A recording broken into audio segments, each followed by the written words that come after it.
something I remember from my childhood that is a positive thing I got from my parents is from a very early age, they pointed out again and again that I was unusually curious. I was always asking lots and lots of questions. And fundamentally, what is curiosity? To me, I consider curiosity the basis of science, the basis of asking questions and not having a predetermined answer in one's mind. And I remember that as a kid, the people who would ask me questions often were asking me questions that they already knew the answer to. So it's like, well, why are they asking me then? It's like they're asking me to find out what I'm going to say, seeing if they can in some way trap me into telling something that wasn't the truth. Or maybe they're just testing me, like teachers all the time, grading me, finding out if I know the answer or not. And actually, I really disliked that. And when I think about it, it's like they weren't asking the question out of any degree of curiosity. They were asking for other motives. To grade me, to judge me, to assess me, even to manipulate me, to pressure me to answer the question in a certain way. And I think about that also. When I went to college, I studied 4 years of biology, and I realized the professors that I had, even though they were teaching us about science, they were teaching us about the scientific method being based in inquiry, being based in the main quality of curiosity. They weren't modeling that behavior to us. They were teaching us in a way that they already knew the answer and they were going to transmit that answer to us. But they weren't walking alongside us on the path to figure out what this answer might be. And they also weren't encouraging us to ask questions, to really engage our own curiosity. And I think it's not surprising that I became disgusted with the field of biology during my 4 years in college. I became disgusted often with the whole field of science in general, this modern scientific world, because I realized it often wasn't scientific at all. I became disgusted with so many of my fellow students, my fellow science majors, really, really smart people, hyper intelligent people, and yet not engaged in curiosity. What they were, the ones especially who did really well, who went on and got PhDs and got the best grades of all, they were the best puppets. They were the best robots who basically took whatever the professor was saying, took what the textbook was saying, and learned how to regurgitate it. And part of the lie that I got in college while studying biology was that, oh, we're teaching you in a different way. We're teaching you to engage your critical facilities, your critical faculties. We're teaching you how to think, how to assess, how to critique. But I realized that they weren't. They were just saying that to make themselves as professors and as an institution feel good. They were also doing it to make us as students feel good, make us feel like we were really now the most clever and insightful people, the people who could really figure out how to discern truth from falsity. Now, fast forward 5 years, 10 years, I became a mental health professional. I became a social worker. I became a psychotherapist. And I became really deeply involved in the mental health field. I started reading scientific literature of psychology, of psychiatry, the psychology of mental illness, so-called mental illness, of diagnosis, of the use of medications. I started reading about the different scientific studies of medications, and they were written exactly in the scientific manner that they trained us to write papers in when I was back in college, with an introduction. Well, actually, they would start with an abstract, then an introduction, then they would have all their different methods for collecting data, then they would have their conclusions that they would come up with based on the data that they had collected. Then they would have a discussion. However, what I realized, especially when I really carefully read the methods that they used to collect their data and the conclusions that they drew from it, I realized it was bullshit. So much of it was not science at all. It was full of holes. And when I really engaged my critical facilities, my critical faculties, and really thought about different possibilities, different ways of analyzing their data, I realized I didn't believe it. A lot of it simply didn't make sense, especially things about the different ways in which they proved that this antidepressant was effective in treating depression in this way. And I read the studies and I thought, this isn't proving itself to me in any real scientific way. And I realized I had a curiosity that was greater than the people who were writing these papers. And then also when I started hearing about the genetics behind mental illness, and I read the studies, and I read the different arguments that they used to show that there were genetics behind these things called schizophrenia and bipolar and other things like, depression and things like this. And I thought, this really isn't good science. I had enough knowledge of what the scientific method was and enough inherent curiosity that was still alive in my life to realize, they weren't passing my test of what science was. And I really wasn't even an expert on these subjects that they were talking about. And then I started questioning, well, are they experts?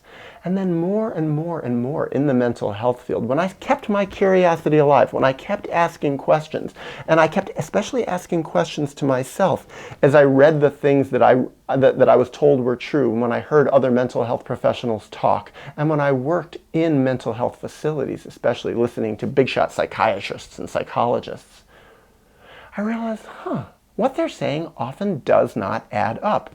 And when I would ask critical questions, and I don't mean in a nasty sense or an argumentatively confrontational sense, simply questions in which I was allowing my curiosity free rein, and I was trying to figure out if they had blind spots in their arguments. Basically, I was practicing good science. What I saw again and again and again was that they didn't like it. They were threatened by it. They felt attacked by it. And it was like, I realized they were beholden to their lack of curiosity. They were beholden to their lies.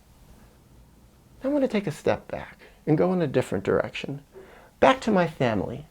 Back to my parents, who both, when I was very, very young, were so proud of my curiosity.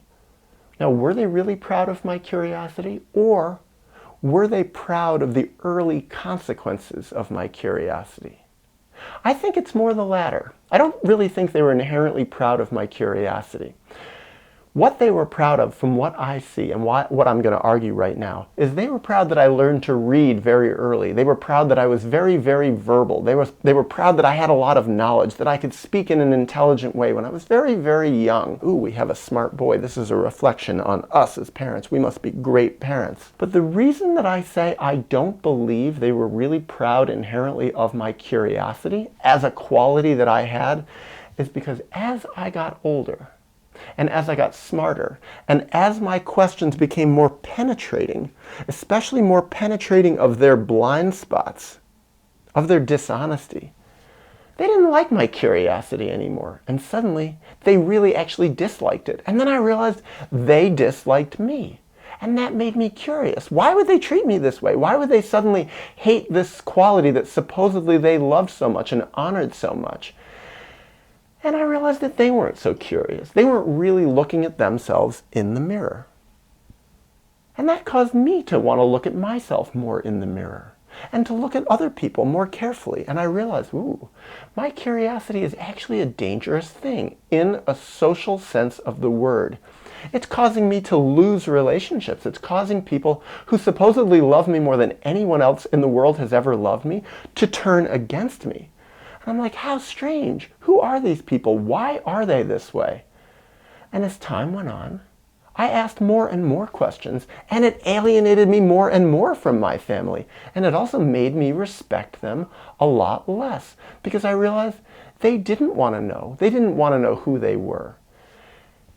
And then as time went on, I realized, they don't want to know where they came from, because in contrast, I realized I did want to know where I came from. I wanted to know what my history was, and I started looking at myself and seeing some of my own bad behavior, inappropriate social behavior, sometimes nasty behavior. I wasn't always the best friend at all to other people. And I started looking at, why am I this way?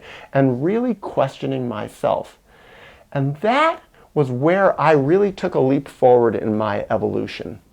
And that was to turn my curiosity toward me, to engage my self-reflective abilities. And I think that is what makes us most special as human beings. Not necessarily just to be curious about the world, because lots of different creatures can do that. Of course, humans can take it to the next level. But the really special thing about humans is that we can be curious about our own mind. We can be curious about our own thought processes. We can be curious about our own behavior, both good and bad. We can ask, really, where did we come from? And we can gain this curious, self-reflective relationship with our own selves. And then we can even take it a step further. While we are having this relationship between us and our own internal selves, we can step out of that and we can even watch this process from another degree. We can watch ourselves have this self-reflective process, and we can look at ourselves and we can say, are we questioning ourselves in a really direct and honest way? And so I did this more and more and more. And the consequence that I realized is that I became even more different. I became more different from my family members. They liked me even less. They didn't like my curiosity at all. In fact, by this point, they hated it. They started saying things like, "He is crazy." And I realized other people were saying this. I wasn't making almost any friends in the mental health field with therapists because they didn't like my line of questioning. However, what I realized is that in my job as a therapist, my ability to question, really to be curious and to ask questions based on my curiosity and to follow my questions, was something that so many of my clients loved. They really appreciated it. Here was someone who was modeling reflection, modeling looking into them, really trying to figure out where they came from, why they were the way that they were. Not saying, go on medications and do this, the science backs it up, or you have a genetic problem, therefore you have a brain problem, therefore you need to take medications and accept this diagnosis. I wasn't saying this because I didn't see evidence for it. It wasn't proven to me. However, what I had seen again and again is that when people really engaged their curiosity in looking at themselves, trying to figure out who they were, figure out their story, figure out what their relationship was with their parents once upon a time, create their own narrative, not accept the narrative that was told to them so many times along the way. What I found is that people really could change, and people could become empowered in a whole different way. Now, that's not to say all of my clients liked that, because I realized there were some people I worked with when I was a therapist who didn't like that. They didn't like being really asked questions. They wanted to be told what should they do. They wanted their pain to go away, and they didn't want to have to look inside, because what I realized is not infrequently when people really started looking inside, especially early on, it was incredibly painful. And this brings me back again to my parents. I really think the reason that they weren't fundamentally curious is it was too painful, because there are consequences to being curious. There's consequences to asking questions. Real conclusions sometimes are not easy to bear. Sometimes the bullshit that the science field puts out, the bullshit of the mental health field, the bullshit of biology, it's easy to stomach. It's comfortable. It's comfortable to come up with the same conclusions that everyone has come up with along the way, or just maybe to tweak those conclusions a little bit to look like you have a unique perspective on life. But it's easy to follow the rules. It's easy sometimes to close your eyes and to not think and to not to really have to look at yourself. I think often this is the way of the world. Curiosity is dangerous. Galileo was dangerous. Copernicus was dangerous. These people are dangerous to the establishment. And most fundamentally, I think, the really curious child is dangerous to the establishment of the family system, the lies of the family system.